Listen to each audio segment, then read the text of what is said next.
Olá, amigos da história! Já estamos nos anos 20 deste século, mas você sabe o que aconteceu na década de 20 do século passado? Como é que era o mundo 100 anos atrás? O que mudou de lá para cá? Bom, para começar, aquele foi um período entre guerras, quer dizer, a humanidade acabava de sair da Primeira Grande Guerra Mundial, que terminou em 1918, e estava ali num intervalo para enfrentar o que viria a seguir a Segunda Grande Guerra.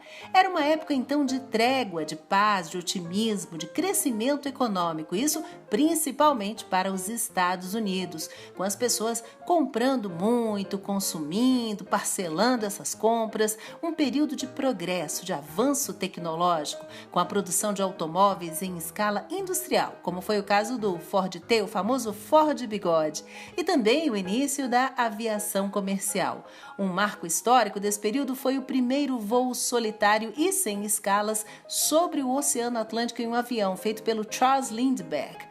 A eletricidade também já iluminava as grandes cidades com enormes arranha-céus que despontavam na paisagem. Uma beleza, né? Muita novidade ainda nas artes e nos costumes. Foi um momento em que as mulheres conquistaram vários direitos. Começaram a trabalhar fora de casa, cortaram os cabelos, encurtaram os vestidos em busca de independência. Surgia o estilo das melindrosas. Olha aí o policial conferindo o comprimento da roupa da moça, um escândalo. Os loucos anos 20 têm motivo para serem chamados assim, tá?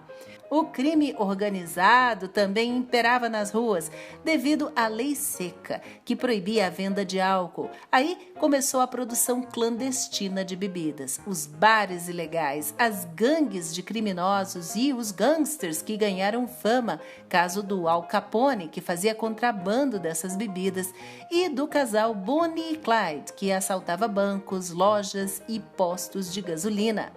Os filmes mudos eram um sucesso nas telas de cinema, com nomes mundialmente reconhecidos como Charles Chaplin e o seu personagem, o Carlitos, querido, Stan Laurel e Oliver Hardy, que deram vida aos divertidos O Gordo e o Magro, e o genial Buster Keaton, que fazia comédia sem nunca rir.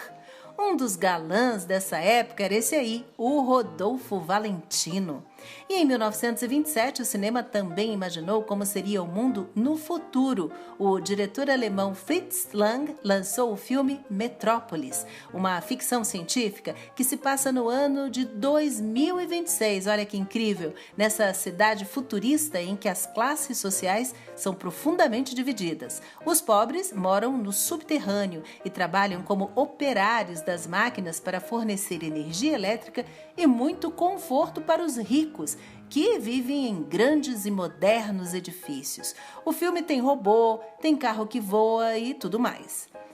Agora vamos falar de música. A década de 20 foi considerada a era do jazz, com estrelas como Louis Armstrong, cantor e instrumentista, e também a talentosa Josephine Baker, cantora, atriz, dançarina e modelo.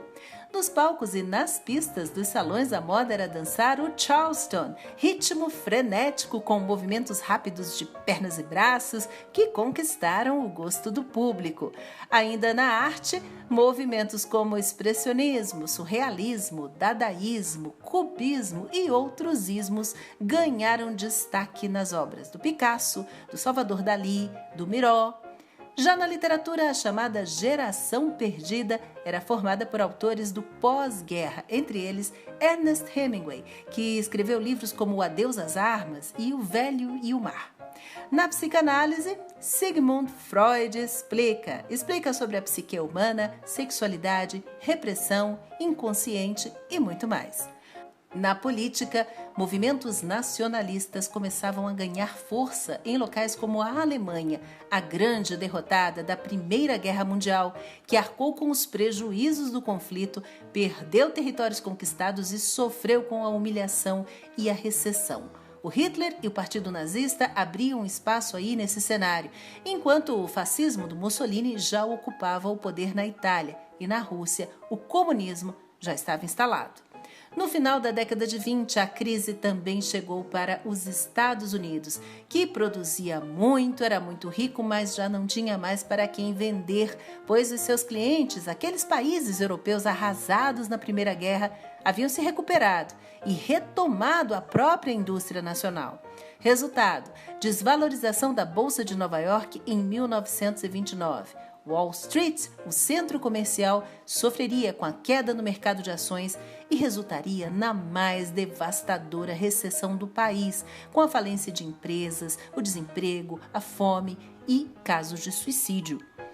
Mas agora vamos falar da gente. Aqui no Brasil, como é que foram os anos 20?